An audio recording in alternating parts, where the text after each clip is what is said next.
Hello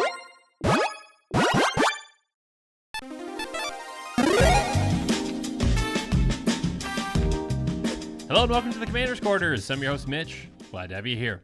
So if you haven't seen part 1 of this episode, go ahead and check that one out first, because this one might not make as much sense. We're not going to give as much background. This is Eddie. If you've seen part 1 or any of our other episodes that he's been on, you know who Eddie is. You do. So Eddie doesn't need to talk the rest of the episode. I'm just going to handle this whole thing from now. Just kidding.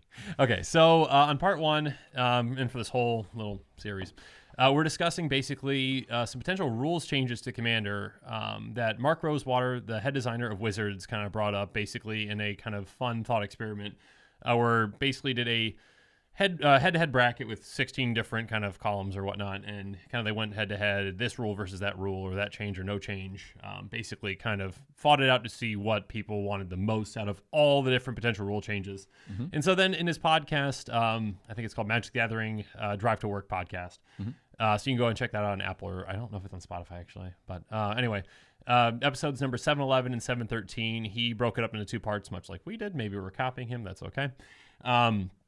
On what each and every single rule change that was kind of offered up was, and then his opinion on if that should or should not be implemented.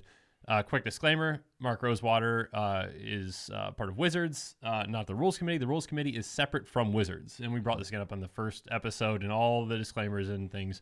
Wizards doesn't choose the rules for Commander. The Rules Committee is separate from Wizards. They choose it on their own. They are not beholden to Wizards. Right. And from what I've heard, they will not be making any changes out of all of these, so don't expect anything to change. But we're still going to give you opinions on if we think these should be changed, and we'll give you Mark's opinion as well that he brought up. Right. So these are all from a play design perspective. Yep. Simply a fun thought experiment. Yep. Just to get the discussion going. Yeah. So everyone, please don't take this so seriously. It's for fun, especially you, Dave from Rhode Island. If you've seen episode 1, you know who Dave from Rhode Island is. Absolutely. But before we get into this, one thing real quick.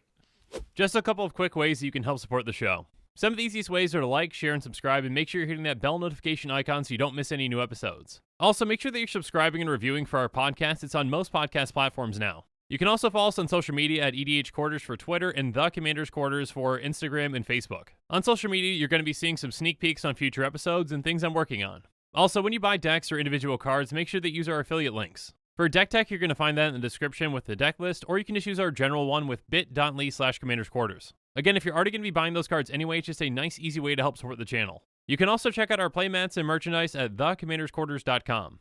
And the final way that you can support the show is by becoming a patron at patreon.com/commandersquarters. There are different patron tiers and rewards, so make sure you check that out. And again, I really couldn't thank all my patrons enough for all they've done for me. I really wouldn't be here doing all this today if it wasn't for their incredible support.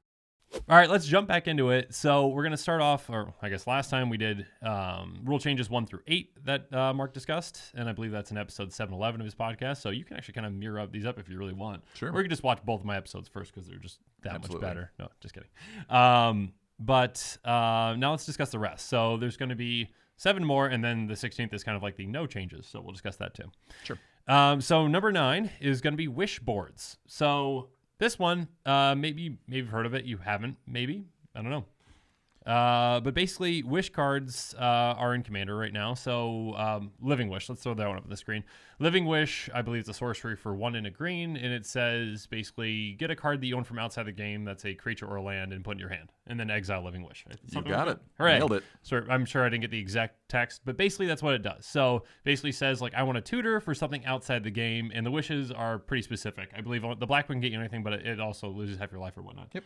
But there are other cards too that have like a wish aspect to them, like a Mastermind's Acquisition, where you can search for something in your library or for something outside the game. But technically in Commander right now, you can only do one of those 2 things. Right. So you can't go for outside the game. Basically, wish cards right now don't get you anything because there is no outside the game in Commander. There's no sideboard.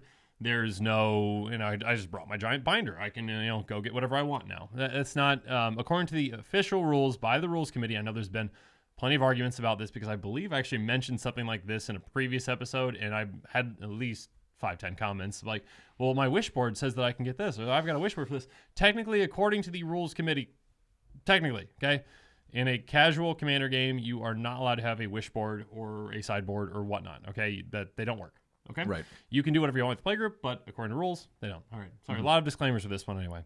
It's complicated. Yes. So according to Mark, so Mark just kind of gave a little background on each of these, and I'll just kind of say, not verbatim what he said, but try to give a good perspective on what he said. Basically, wish boards would have to be a certain number of cards outside the game. How big that board would be seems to vary based on people's opinions. He likes that people be able to be able to play with their cards. So basically, if you've got a card, you should be able to play it.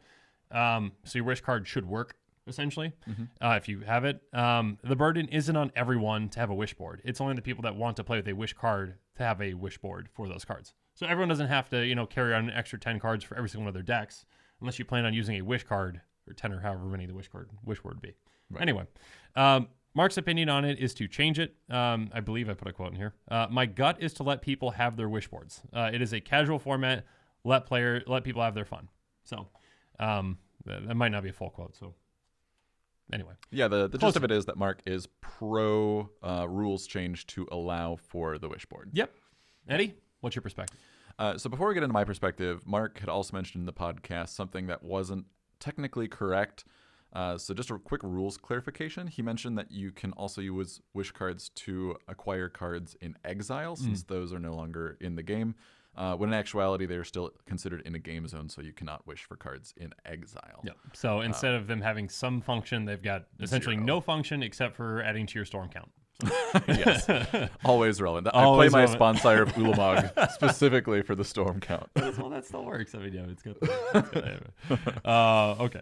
All right, so my opinion on wish boards. I have to admit, initially I was against wish boards, and it's a fairly new topic to me, so I'm still not sure where I stand on them. My first instinct is to make them not functional and to keep the rules as is. My reasoning for that is similar to Mark's reasoning for a few other cards, is that there's a very few wish cards in total. I did a search for any cards that include the words card that you own from outside the game. Came up with 14 results in all of Magic, so it's a pretty small. It's a huge pool. It is giant. So not incredibly amount of cards, and I think that there is potential that they could be. And this would have to be born through actually trying it out and experimenting with them and seeing how they play. Yep. But I feel like they could potentially be even better than a standard tutor. Yeah. I could be wrong. I mean, number one, they are a little overcosted compared to standard tutors, so that's already a downside. But they allow you to run cards functionally in your deck without ever having to draw them. So if you have a card like Collector Oof that says artifacts can't be activated, they can't use activated abilities. Sure. That might be a dead card if all of your opponents aren't playing any artifact decks. So like, okay, I'm never going to draw this card. I don't have to worry about it being a dead card. Instead, I will have it on my wish board, and I can go get it with Living Wish. Kind of becomes more like a toolbox for you. Exactly. So I guess that's my concern, is that they could potentially warp the format and make you want to acquire these very niche cards. There's some other ones that are also good. Burning Wish, which searches for sorceries. Cunning Wish, for instance. Glittering Wish for anything multicolored. Yeah. They all seem like pretty playable cards. Yeah. But I'm also of the opinion that my default stance is to not ban cards. So even if they seem strong, we should at least try them out. And if they are reasonable cards, then I guess my opinion would be, great, let's do it. Yeah. So all that being said, I think I would need more information before I make a firm stance, but it's a very interesting topic, one that I'm glad that he brought up. Yeah. So how about you? What do you think? Yeah, I mean, I don't need any more information because, my opinions are always correct. But my gut says to change it. Basically, there's a lot of confusion, as I just said earlier, that, like a lot of people were commenting, well, I have a wish board, of course you can do it. And it's a completely legal rule. I can use a wish board. There's a lot of confusion on if these are legal or not to have, essentially, on if the card should work. And basically, for some reason, the wish cycle is legal, but doesn't work. You've got those other ones like Mastermind's Acquisition. That can still function in your deck basically as a diabolic tutor. It works the exact same way. But, the other half of it doesn't work. But these wish cards specifically just don't work. They do nothing. But they're also legal, like you said. 100% legal. So, if I'm searching for, I'm searching, let's say I'm building a deck and I'm searching for certain tutors. I'm like, oh, these tutor effects are cool. Okay, oh, sweet. Living Wish would work great in my deck. Perfect. It's legal. I'm going to use it. Great. Okay, so yeah, maybe I'll have a sideboard. I just came in from, standard. I know that I've got a 15-card sideboard in there. So, yeah, sure, probably have a 15-card sideboard in Commander. That makes sense. Perfect. Nope. You show up, you try to cast your Living Wish. The recipe of the LGS inform you that card just doesn't work. Yeah, it's kind of a bummer. My thing is this is going specifically to the rules committee to So listen up, all of you. Either ban it or let it work. That's essentially what you need to do. Like the Rules Committee does so many great things. Like they are very thoughtful in the way they go about things. But this one, and I think that it's just confusing for a lot of players that either it needs to work or doesn't need to work. And so ban it or let it go, essentially. And my kind of gut always says, don't ban things. So I would go on the side of, yes, you can have your wish boards. Again, it doesn't add anything to players who don't want to play them. Right. It adds nothing to you. You don't have to carry around your own wish board if you don't have any wishes. Players who want them can have them. Like, we already have Demonic Tutor in the format. Demonic Tutor, no offense, is going to be better than all these wish cards. So I understand it gets you something outside the game and then you don't put it in your deck. Understandable.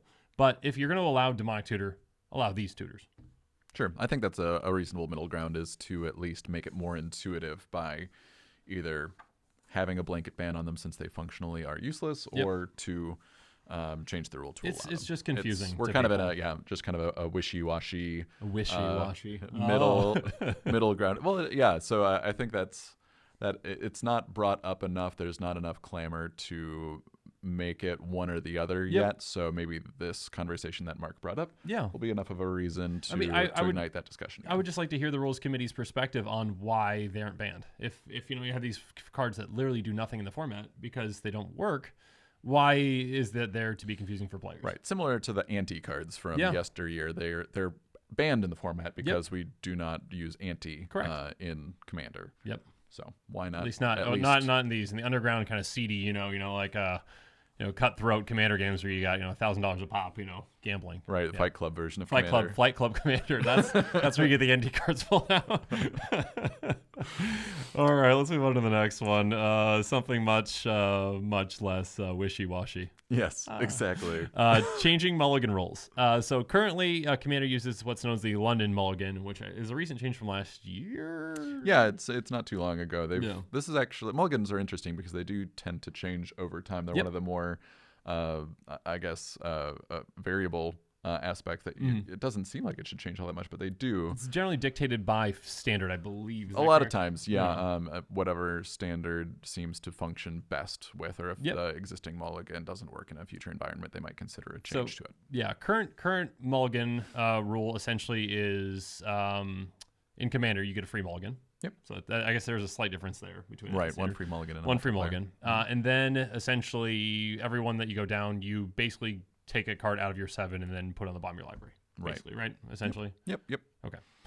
And so Commander's using London mulligan. We're following standard rules. We don't have a separate one. Mark basically says that getting bad mana has a lot bigger impact on a game that takes longer, like Commander, than a game that's much shorter, like Standard. So if you have a really bad hand and you can't, set your mana up in Commander, you're sitting around for 50 minutes and you're way behind everyone else. In a Standard game, you just get trounced really quick and you're over. Like, it's just done. It's a quick and painless death compared to a long drawn out. I'm just behind everyone, and I had to keep 4 cards in my hand, so there's no way I can catch up. Yeah, I think that bears true in my experience. There's plenty of times where you just get mana starved. I mean, it happens all the time. It's one of the things that Commander players are just ready to experience. Yep. You just might not be able to hang out in that game.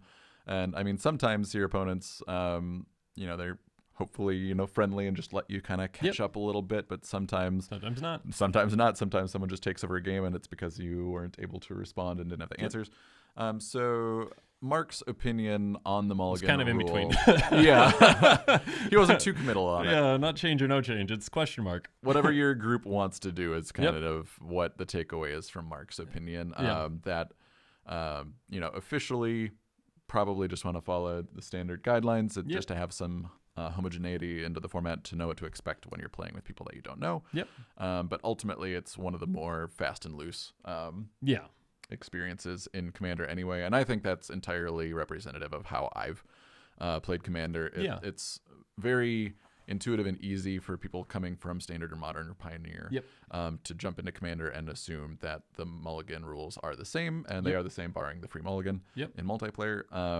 And so I think that makes intuitive sense. It seems awkward to do it any other way. Yeah, it would make things very confusing for people coming in, especially. Right. And so the other caveat here is that I think probably the most common house rule that I've experienced from playgroup to playgroup is when people, see someone mulligan down to 4 and they're like, just take 7 cards. It's fine. We'd rather have a good game. 100%. I 100% agree with that. Like, again, kind of with like Mark says, actually, the question mark. It's kind of like a no change. Like, it's basically not for the community at large. You don't change the rule and say like we're doing this different kind of mulligan, because yes, there are certain people that if you said like always mulligan to get to 7, like, there might be some people who take advantage of that and then try to craft the perfect hand every single time, and then they take forever to get the game started. But you don't change it that way. But yeah, you do just make your own adjustments. Like, if you're playing with a group at an LGS, even, I've done it plenty of times where, someone's mulling down to 4 and you're like, yeah, sure, just keep 7. Like, it's fine. I'd rather have a good game, over a long period of time. But you also just don't want to blanket say, yeah, we're going to change it to make so everyone gets 7. And then, again, people...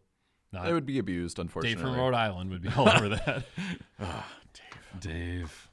All right. So that one's, I think, pretty cut and dry. It's not too controversial.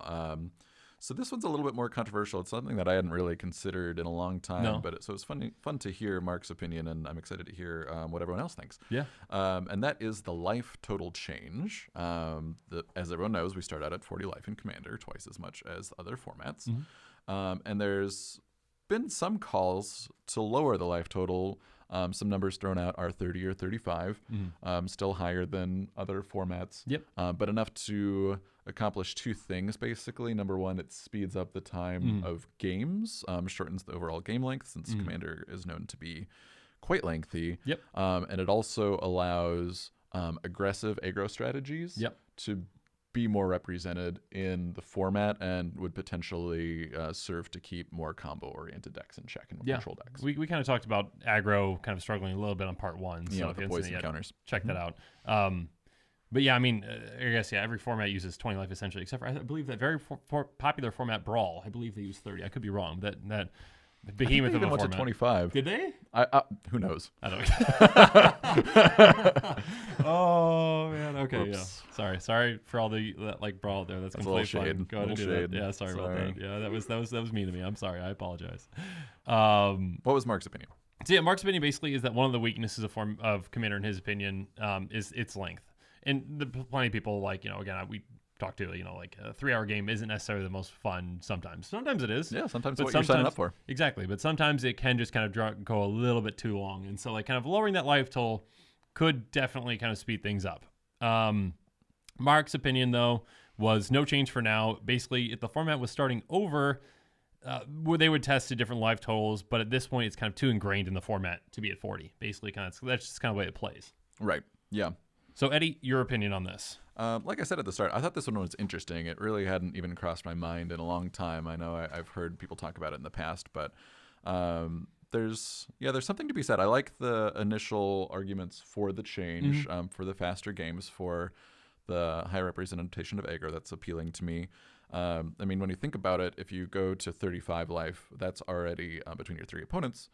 15 life that the aggro player doesn't need to worry about compared to today. If you go down to 30, that's 10, 20, 30 damage that they don't need to deal. Math. And so I think when you're looking at people who are playing to win, CDH is a great kind of petri dish to see how the best way to win is. And when you look there, barring some Najeela decks, you're pretty much going to universally be finding combo wins. Yeah, you're not really going to try to. Again, I can't speak for CDH, but from the most part, from my perspective, from my understanding, is that generally it's combo win, because it's just a much more efficient way of killing everyone or winning with a Lab Maniac or whatnot, instead of trying to take everyone's life total down. Right, and so that tells me that by lowering the life total, and that I think CEDH would probably still tend towards combo wins. I would assume. But it would be interesting to see if aggressive strategies would be able to stand. Spike feeders, let us know in the comments. Yeah. It would Are we completely off? It would make ad nauseum a lot riskier. That's true. Could be fun. Yeah. So I think ultimately that while aggro strategies as a whole, and we're talking about aggro, we're talking about like really low to the ground, cutthroat aggro. Boros decks. Edgar Markov vampires are kind of the 2 most common archetypes that you'll see. And I guess, at least in my experience, when you're playing in the more casual level, the combat step still matters. And so while aggro strategies aren't necessarily incredibly powerful, they still happen. And so I don't know that a change would be needed. And I think for now I would opt to stay at the 40 life. There's just not enough reason to make the change. Yeah. But I do want to disagree in just slightly in saying that, you know, we're just too ingrained to make a change like this. I think it's something that should be considered. And I think, you know, like you said, there would need to be more testing and more vetting of the concept. And I think for now we shouldn't make any change, but I don't agree that we should never consider a change. Yeah, no, I definitely understand that perspective. I somewhat similarly, I think that like it might be a good idea to change, like if you're starting over. But I think at this point, like I do think it's a little too far gone. Like that if a change were to happen, you could potentially just split the format in half of people who like I really like this 30 now, and other people are like, I like my long dirtily games. Let me play it 40 life. Like, you know, just and then Feldar Sovereign just becomes so much worse because you don't just win right away, you know, when it's in play. Bummer. Sarah Ascendant barely works too. It's just crazy. But yeah, no, I basically agree with Mark on this one. I do think it's a bit too far. Yeah, I think it's a bit too far now to try to change that. I could be wrong. I could be very wrong, and maybe, you know, everyone's down to try, you know, a new life total potentially or whatnot if, you know, people, you know, agreed that it'd be a good idea. And it could help shorten the length of games, but some people do enjoy the long games. So that's absolutely true. So yeah, there's that one. Our next topic. This is the big one. This one's is a the full doozy. page. Everything else is like a third of a page. This one is a full page. So get ready, buckle up. Here we go. Planeswalkers as commanders. Ooh. It's just always mentioned. It's definitely the most talked about rules change, the most demanded, the most hated. It's really on both sides of the spectrum. It is the. Let's start like from a fairly objective standpoint, what Mark described, and then his opinion on it, and then we'll get into the more controversial, the more non-objective. Yes, more subjective. The very subjective. So I do think Mark's opening statement was about how planeswalkers, similar to legendary creatures, are these iconic characters that you're able to establish some sort of connection to. Jace, Karn, Yargle. Absolutely. Yargle is the best of these, of course. And I think planeswalkers are comparable in legendary creatures in that regard. So I empathize with that. And since their inception into the game of Magic, which seems like they've been here forever, but it's really not true. Maybe half of Magic's life. Right? Was that? Yeah. So 10 years ago? Yeah, it's been probably a little over 10 years, which is a long time that Planeswalkers have existed, and they've pretty much now become synonymous with the game of Magic. Yep. There's going to be a Netflix show about them this year. Yeah, that's true. There's a lot going on. It's not about Yargle. Maybe it is. That's the plot twist. Oh, it'd be so great to see Yargle backstory. Nicol Bolas has left the scene in the void. Yargle. So back to Planeswalkers, with a few exceptions, cannot be played as commanders, even though they fill the same void as some sort of empathetic character that you can establish a connection to. Currently, there might be 11, I believe. I could be very wrong on that number, but I think it's 11. So let's go with that. It's a pretty low amount compared to the overall population of planeswalkers that exist. Yes.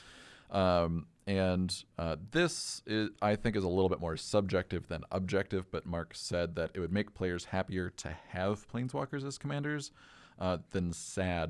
than other people being sad that planeswalkers can be commanders. Yep.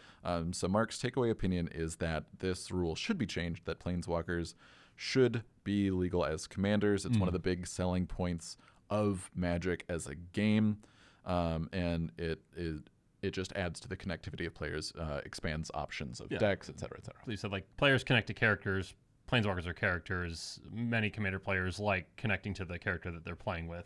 Yep. Like that. Yeah. Okay. Yeah. So it's fairly reasonable from, a mile high perspective. Yep. I know you have a strong opinion, so I'm going to get mine you go first here, yeah. And then we'll get into Mitch's.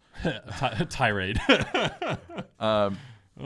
So I think here that while I agree with Mark that the character component is certainly a strength of the format end of the game as a whole, I don't think that planeswalkers fill that role as well as he makes it sound. After all, when we're playing the game of Magic, we're planeswalkers ourselves as players, casting these spells, summoning these creatures, and it just seems a bit awkward to me to have another planeswalker as my commander. It seems like they're kind of edging in on our territory. You're bringing your friend in a fight, you know. yeah. I mean, like a legendary creature, like, I mean, you're kind of playing God in a way. I mean, but whereas like there's this other character that seems sentient. I don't know. That just seems a little bit awkward to me. Yeah. That's more of a personal thing. Yep. And I think that while planeswalkers are an excellent, asset to Magic, in other formats, I don't know that in Commander that they necessarily serve the same role. And if you really feel like connected to them, you can always put them in the 99. They're pretty much all legal. Super Friends decks. Super Friends decks exist. It's an entire archetype. Yep. I think the mechanics of planeswalkers as these cards that come down with basically their own life total, and the mechanics of their abilities make them poor options as commanders. In the previous episode, we talked about why Sol Ring shouldn't be banned in Mark's opinion and our opinions. One of the reasons that Mark stated this is because the game of Commander is already tending towards a long game, and that Sol Ring allows the game to potentially progress quicker as you can develop faster. Planeswalkers are the antithesis of that. They're basically inflating your life total because people have to expend resources in the combat step to attack the Planeswalker as opposed to you as the player. And they encourage you as the player running the Planeswalker to pillow fort. Board wipes are going to be more plentiful if that's your game plan, because they're frankly pretty easy to get rid of if you're not doing those types of things. But if you are, then they can be really hard to get rid of, and then they're just making the game go longer. Right, exactly. So they're defeating the goal of making the game a more reasonable length. Sure. As I said earlier, I think one of Mark's points on whether this change would make more people happy than it makes people sad, that's obviously a kind of difficult to gauge. I don't know if you got the date on that one. yeah. Well, I would like to see the numbers, please. I would too. And I think at least the more vocal people in the Commander community have come to a fair consensus that it would be kind of a bummer for Planeswalkers to be legal. And I think there's a larger community of people that would be upset at Planeswalkers as commanders than Mark thinks. I think he underestimates that number. I think he does as well. Okay, so one last thing before we hear Mitch's opinion. And I think this is actually inspired by Mark's own opinion in the previous episode about cognitive load. So he argued that cognitive load, which is the concept that, you just have a certain amount of things that you can keep track of at a certain point. It's just overload. And they try to keep games reasonable so that way you can keep track of everything going on. He used this in the context of commander damage, and that commander damage should be potentially removed as it adds to that cognitive load. It's an additional burden. I think Planeswalkers as commanders are so much worse than commander damage as something to keep track of. That's a lot. Number one, they just have a whole lot of text. They're lines and lines of text because each ability for the most has its own plus, a minus, and it's basically ultimate, 3 different spells or more assigned onto one creature. They've varied throughout the years. Some have static abilities, some don't. Some have an ultimate. Gosh, some the Narset don't. passive. Oh, yeah. And ultimately, there's different. They don't all +1, -1, and -10. It's not a simple templating like that. No. You have to know: is this a +2? Is this a +X? Is this a -2? Is this a -1? What does that ability do? When does this one ultimate? And then if you're playing against 3 other people who decided to also play Planeswalkers as commanders, you have to keep track of it. There's a lot going on. I think while as commander players we've adjusted to adapt to be able to play a game that requires a significant cognitive load. It's something that we thrive on. I don't know that commanders, Planeswalkers as commanders would be a reasonable addition to that. Sure. Every player is playing with Nezahal as their commander, and it's got 18 lines of text, and everyone's got to know exactly what it does. Yeah, so, I love Nezahal. Nothing against Nezahal. Absolutely. There's a lot of text on it. There is. Even I don't remember all it is sometimes. So for all these reasons, I think Planeswalkers as commanders, while I understand and empathize with people that would appreciate that change and the opportunity to play a character that they connect with as a commander, they can always go in the 99. You can talk to your play group and make a deck. We're preaching to the choir at this point. There's always Oathbreaker. There's always Oathbreaker. Just joking. Oathbreaker's always a great Brawl. format. People enjoy it. Yeah, Oathbreaker's great. And so I think what we're here for is Mitch's opinion. What do you think about Planeswalkers? I'll just say that no change. No. So yeah, no change, but definitely not. I disagree for multiple reasons. There are 4.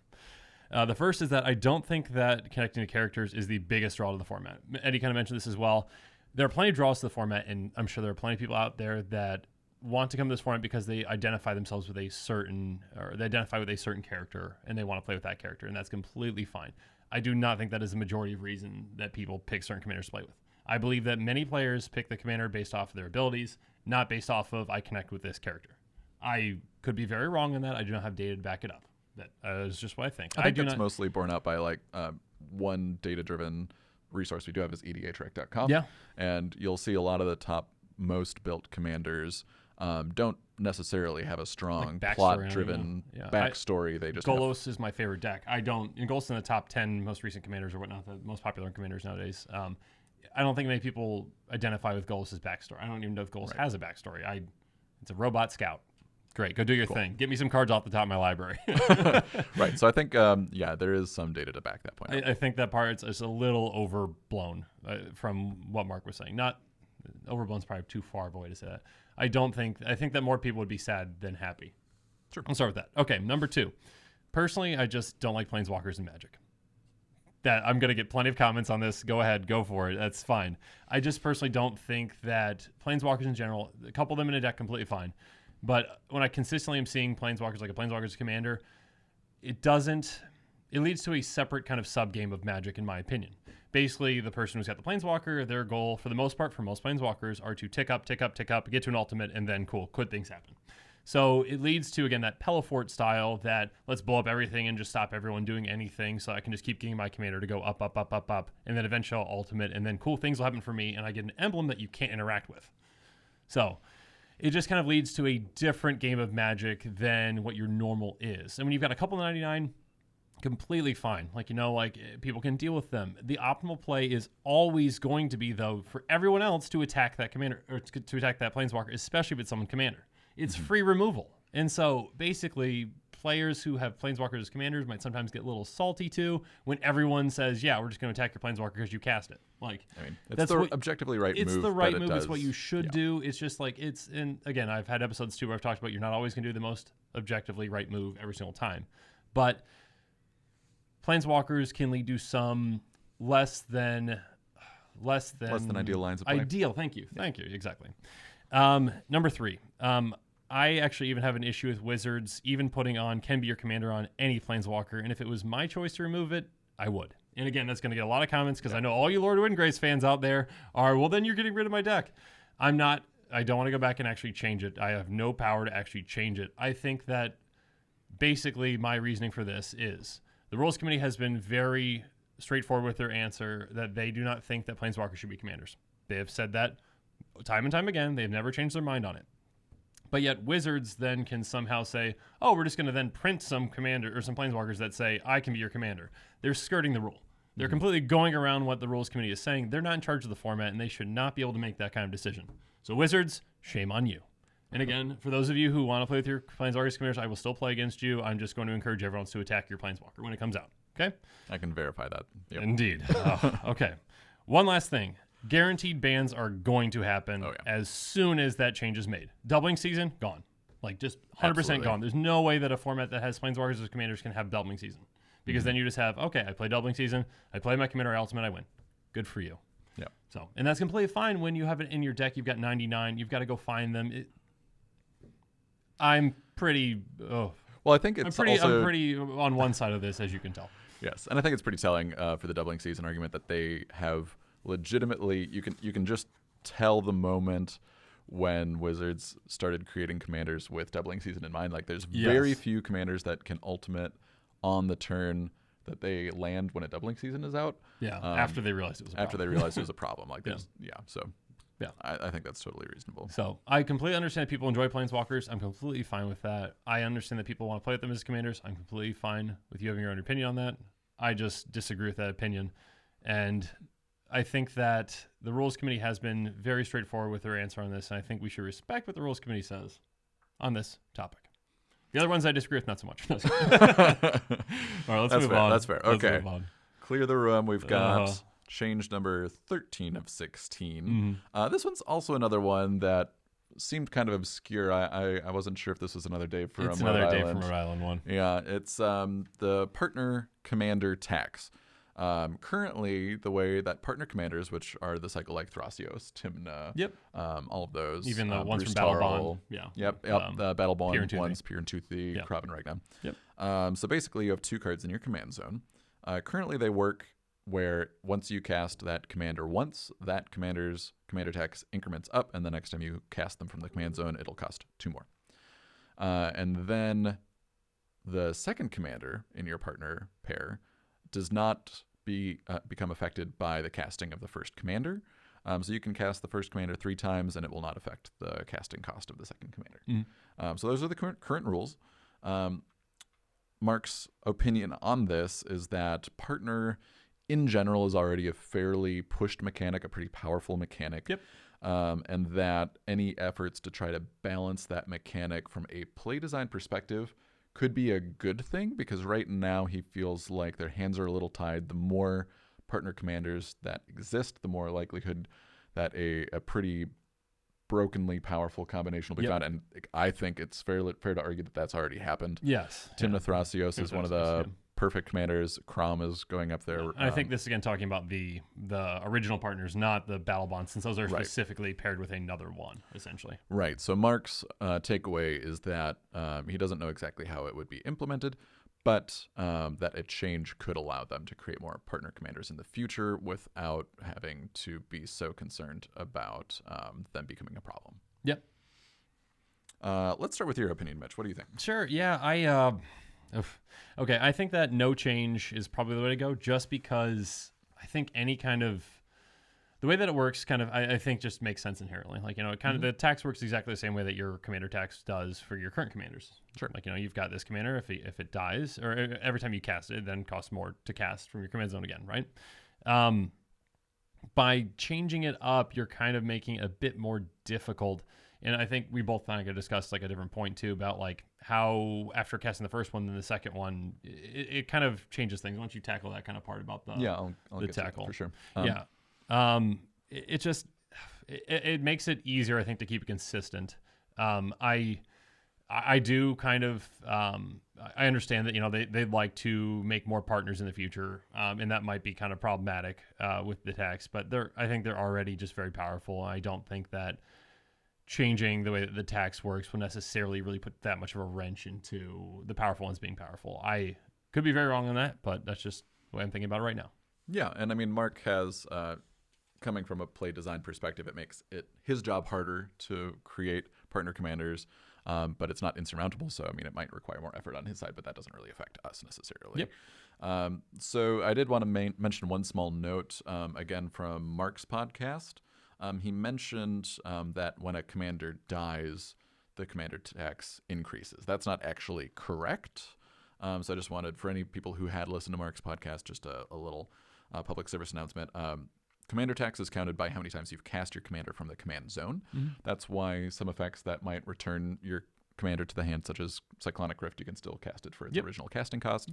It's fairly intuitive why people make the assumption that dying increases the commander tax, because most often your commander is sent to the command zone because they die. So easily misunderstood, but just wanted to clarify that.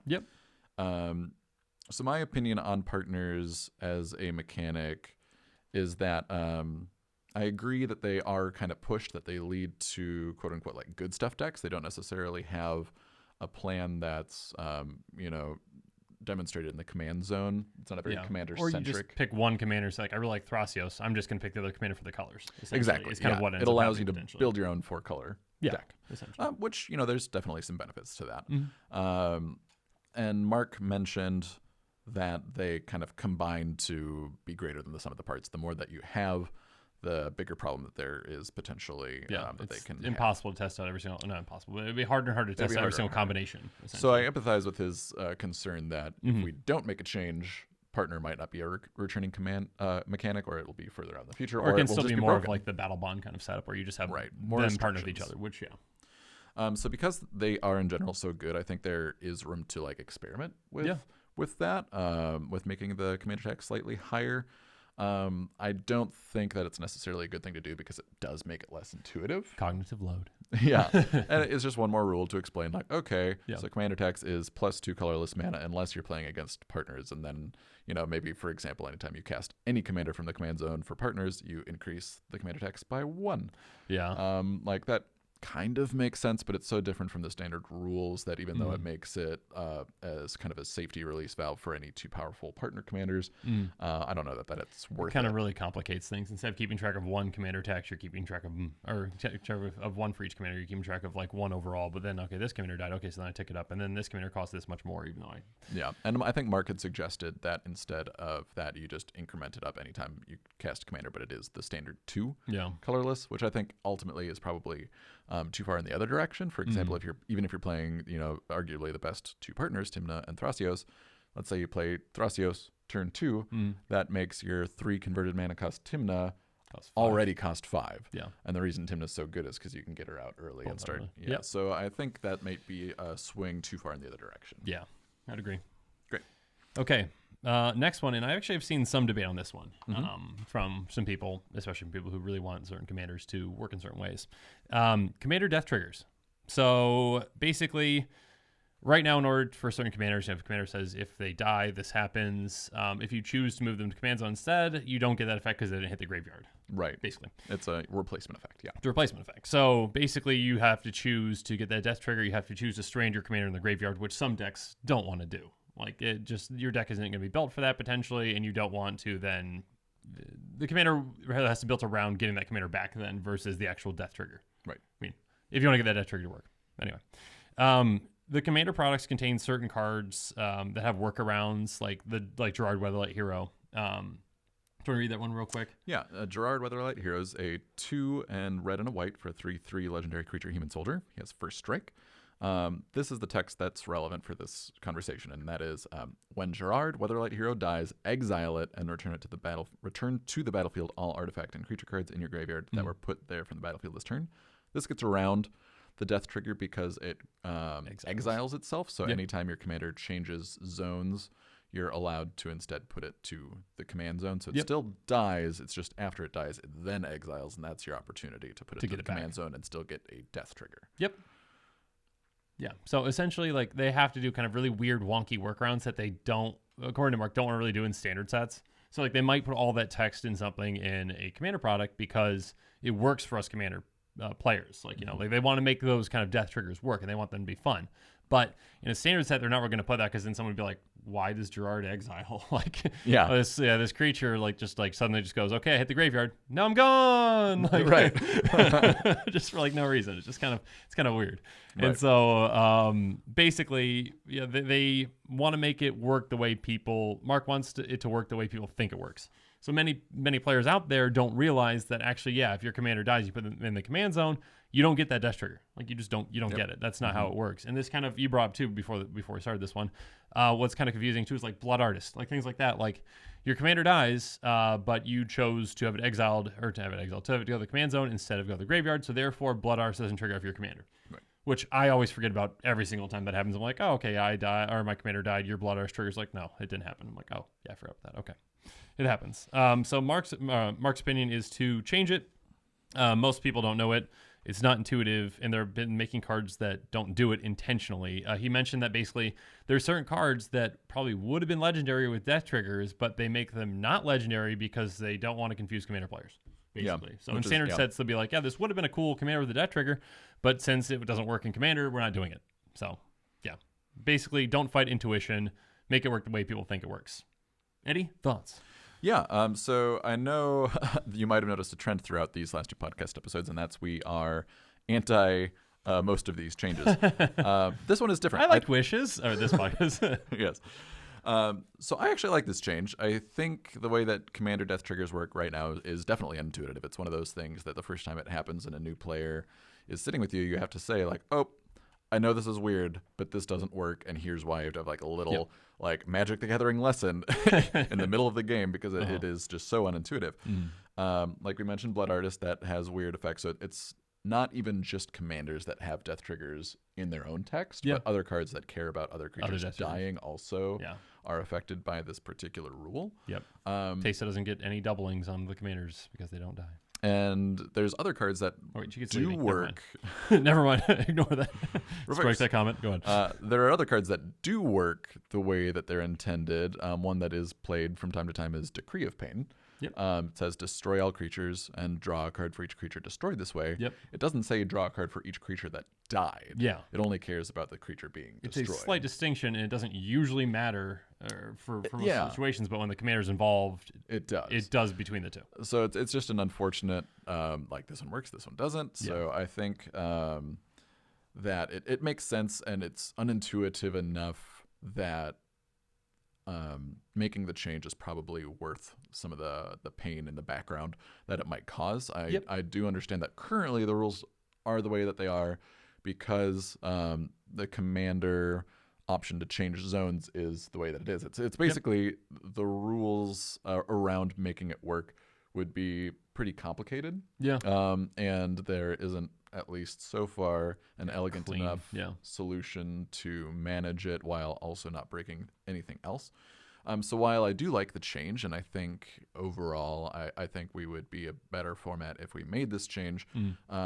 Right now, we don't have the alternative presented in front of us. Mark didn't suggest like let's change this rule, in the to allow this to happen. So I think we would want to hear from the rules committee the proposed change on how to accomplish this and to make sure that that change doesn't have its own Yeah, you want to side have a snowball effects. effect where then things break because of that, essentially. Yeah, and the last point I was going to make is I did a Scryfall search for anything that could be your commander that says when so-and-so dies. Currently, there's about 22 options in Commander that are legendary creatures that have death triggers that care about when they themselves die. So we'd get, probably about 22 more decks that would be viable in the format. Some really fun ones like Elenda the Duskrows you mentioned. A lot of decks that if you do build around Elenda have to be reanimation focused because if you want her to die and spew out a bunch of vampire tokens, you need to be able to get her back. Roel-esque Apex Hybrid. That one actually is kind of funny because you can do some clone effects and use the legend rule to your favor. Kind of works around it. Yep. There's also the Dragon Spirit cycle from yesteryear. Yes, Kakusho. Yep, nice. That whole cycle. And one particular one that first came to mind for me is Child of Alara. Love that one. Build a deck around that one. So Child of Alara is a 5-color commander that simply says when it dies, destroy all non-land permanents. It's very angry when it dies. This is the card that most people are like, thank goodness commanders don't have death triggers. So I think Child of Alara might not necessarily need a ban if this rule was changed, but it would at least need to be considered because that would be something. Be a lot of fun for sure. My opinion is if we can find a clean way to change it.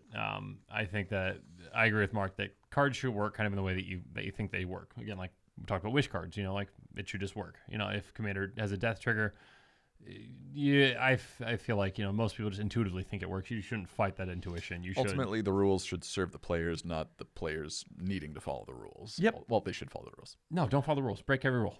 But people that have the capability to make changes to the rules should do so in service to the player when possible. Yep, when possible. Okay. Now go on to the last change, not the last topic we're going to talk about because we still have a 16. This is number 15, allowing silver bordered cards. So these cards are cards from unsets. So basically, Wizards I don't think there's not like a set schedule when these come out. No, whenever Mark can convince upper management to let him have some they're fun. a lot of fun. They're a lot of fun. Unstable, unsanctioned are some of the sets. Yeah, Unhinged. Unglued. I think was the original one. Anyway, yeah, a lot of fun. Anyway, these have a silver border on them. If you'll notice that most of your Magic cards probably have a black border on them, and then if you got some Or a other white cards, they've border. got a white border. Which actually one of my buddies doesn't like white border cards because they just kind of irk him a little bit. So I make sure I play with those every now and then. But yeah, so silver border ones are the ones that are not commander legal though, and they're actually not legal in pretty much any format outside of the limited format of just the unset. Right. So, MARO'S opinion, he's kind of, again, I put a question mark here. He's kind of in between a change. He basically is saying like make a separate format called Uncommander. In there, you can include a list of silver border cards that would be allowed. So basically, Commander is a very casual format. It's a lot of fun. Unsets are meant, to be fun and casual. So like, kind of, it seems like a perfect fit for him. Basically, Eddie, I like your opinion on this. Go ahead. Yeah, so my opinion is that I read Mitch's opinion ahead of time, and I agree with him. You cheated. Mitch. All right, so that's what I get for working a little early on this. My opinion is no change. Essentially, if you want to, talk to your group. I've talked about this before. Commander is a social format. Talk to your group about it. Last night, one of your buddies brought an X deck. It was a blast. Is a lot of fun. A lot of fun to play with and against. But before the game started, he made sure to ask everyone, is everyone okay with this? Because it is not part of the current rule set to allow that. So don't go into some place kind of expecting that other people are okay with playing with silver border cards. You need to kind of make that, again, just start the conversation. You know, is everyone okay with this? If someone's not okay with it, make sure you have a backup deck because, again, technically it's not allowed by Commander rules. My friend who has the X deck, if someone is not okay with it, number one, he can either swap out the decks, but he also has Lazov Dimir Mastermind. Who's a switch Dimir out commander. Just, done. Swap it out. Perfect. My main thing with this is, yes, it might be fun for some people, but also, like, I think that kind of any split in the Commander format just into multiple formats kind of just weakens the format overall. So if you've got, 10% of the population who wants to play with silver border cards and they start trump shops that are like, hey, we have to play with these, then it kind of it throws a wrench into a lot of things. So again, just have that conversation. Just make an easy kind of quick talk. Hey, is this okay? If yes, cool, let's play with it. If not, don't play with it. One thing that just occurred to me that I didn't get in the notes, but you might remember if you had been playing for a couple of years that briefly when the unstable cards were released, the Commander's Rules Committee made kind of, at the time, somewhat of a controversial decision to make certain ones legal. They did ban certain ones because there's some cards that like have you drop cards from on high or like Chaos Orb or whatnot. But so they said maybe don't play these ones, but these silver bordered cards will be legal for a limited time only. They made it like a 2-month span. It was around Christmas. They figure we tend to be more on the casual end of play, and the unstable cards are like the definitive bookend of casualness. So they let Commander players, should they so choose, to run rampant with uncards for a brief time. Honestly, I mean, I saw some people at the local game stores who loved it. They had their unsets busting out, but there were plenty of tables that were also just playing regular Commander, no silver borders to be found. So I mean, it like you said, it's really kind of you can find. You can choose to say whether you're okay with it or not, and if someone isn't okay with playing uncards, then just bring your black or white bordered cards to play with. Or just get your silver bordered cards and you get a Sharpie. And you paint it around the that's outside. Good. I like that. And then no one knows that your flavor judge isn't actually a real card, or not a real card, not a legal card. Okay, change number 16 that Mark brought up was no changes. So essentially, again, in the bracket, they had 16. They had one going against each other into the final. I don't believe that no changes won. I can't remember which one. It actually didn't win. He made a point to say that, surprisingly to him, because he had kind of anticipated that the no changes option in the bracket would do pretty well. It didn't even make it to the finals. I'm sure Planeswalkers is Commander's one, but I don't know. Oh, I'm going to get so many comments on that. Absolutely. Be gentle. And so no changes. He didn't really comment on it too much himself. I think right now, Commander's in a pretty good spot. We're of the opinion that, like, yes, you can make changes, but they need to be really warranted. Yes. So don't really, if it ain't broke, don't fix it. Yep. That sort of thing. So of all the 16 changes, it could be the best option among them. Again, this is, I believe, currently what the Rules Committee is going with. I mean, obviously, I believe that they are not changing anything currently. Right. So Mark Rosewater had both done the podcast, but he made a tweet referencing the bracket with all the different options. And the first comment on the tweet was Sheldon Menery, head of at least part of the Rules Committee, the face of the Rules Committee, saying that, just to clarify, we are not considering anything but no changes at this time. Hashtag Rules Committee. There you go. Except for wish boards, which now they're considering after I had this long discussion with them. Yeah, maybe they'll change their mind. We'll find out. I was kidding. So I think that wraps it up. That's our 16 rules changes. Do you have any closing thoughts on the whole process? Yeah, I mean, again, I just want to make sure I mention this again because, again, Mark is just doing this as kind of like a nice thought experiment, and so are we. But basically, again, Mark's not trying to take over Wizards, or not take over Wizards. He very well might Maybe be. he is. He already has. He's accomplished his goal pretty well, actually. No, he's not trying to take over Commander. He's not trying to kind of dictate the format. Basically, even though he doesn't play Commander, he's just kind of giving his perspective from a game designer perspective on what does and doesn't make sense to him, essentially, and what he would change if he was kind of in charge, which he's not, of the format. Right, and that's kind of what we're trying to do as Commander players, give our opinion on his opinion of those changes. Yep, and again, we are not experts. There are plenty of things that I've said on both these episodes that are probably completely wrong and just very one-sided and just without, a lot of thought behind it. I'm just kidding. There's been plenty of thought, but again, like not going based off of data, not going based off of polling everyone. Obviously, I'm very biased against certain things like Planeswalkers as commanders. That doesn't mean that I'm right. That doesn't mean that you're wrong. That doesn't mean that you're right. That doesn't mean I'm wrong. Everyone's got their own opinion. In the rules committee, though, I just, again, want to thank them for all their hard work. And they do put that time and effort into thinking all these things through. I know they get a ton of flack from people for certain decisions that they make whenever a ban or not a ban happens or whatnot. Please lay off the rules committee. They are doing a great, fantastic job and are making this format as best as they can. They are doing a lot of work for not a lot of thanks and praise. Absolutely, yeah.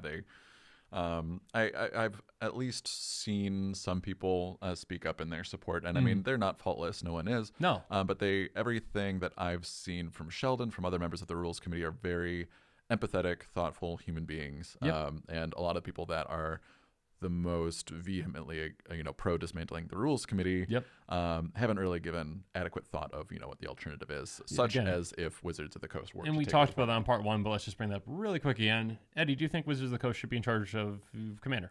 No. Yeah, no. For many reasons. No. If you want to see those reasons, go back to part 1. Listen to that again. A lot of fun. Sounds good. So we've made it. We have made it. Okay, so again, and this is kind of like a double, because if you didn't notice, we haven't changed clothes. I know. So part 1 and part 2 might have been recorded on the same day, or we just didn't wash our clothes and just wore them again on separate days. You make that decision for yourself, but we're doing a second, I guess technically, when you're watching this, a card of the day today, but same. 2 cards in the same day. Yeah. So, Eddie, you have chosen a card, either at random or because you like it or don't like it. What card did you choose and why? This is one I definitely like. So it's an obscure card. It's on the reserve list. It's called Dream Halls. It's a blue enchantment for 3 blue. Okay. It says, instead of, rather than paying the mana cost for a spell, its controller may discard a card that shares a color with that spell and cast it for free. So this is reminiscent of, like the Force of the Wills of the world. You basically chuck a card. Well, I guess that's an island, but it's reminiscent. You can circumvent the casting cost of a card by using a different resource rather than mana. You're using your cards in your hand. Yep. So Dream Halls can be utterly dirty in an Unesh Sphinx tribal deck. So Unesh is a seemingly innocent Sphinx. You look at Unesh and you're like, oh, that's, a casual commander. It's a tribal commander. Like, there's nothing so you can do with that. That could be so absolutely broken and just destroy my hopes and dreams when we play against each other and you pull that out. So Unesh says whenever he or another Sphinx enters the battlefield under your control, you kind of do a mini fact or fiction. You give an opponent 4 cards they choose, piles, and then you get to choose which pile you then put into your hand. Either goes into the graveyard. So with Dream Halls, it basically functions as a discount omniscience in Unesh, because as long as you find a changeling or a Sphinx, something of that type, and then one other blue card, you can just chuck it, play Sphinx, draw 4. Chuck it, play Sphinx, draw 4. You can see where this is going. It keeps going. It keeps going. Eventually, you can play the omniscience you might have in your deck. I don't know who would do that. And then just play things for free without having to discard anything. Ultimately, it's mini omniscience, essentially. Absolutely. For an incredible discount, there is a slight, chance that your opponents might be able to, take advantage of the spell since it is a global effect. But in my experience, at least, they're not going to be able to take as much advantage as you do generally. Yeah. Right. So Dream Halls, it's a hell of a card. It's a really cool card. Very old, very cool, very reserved, decently expensive. Actually, no, it's not too bad for most reserve list cards. Yeah, $9.70, not too bad. Okay, go pick up your copy today.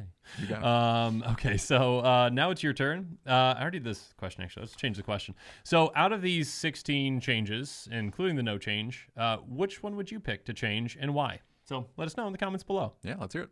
Yeah. And with that, I think that's all we've got for today. So thanks again, Eddie. You got it. And thanks again, everyone.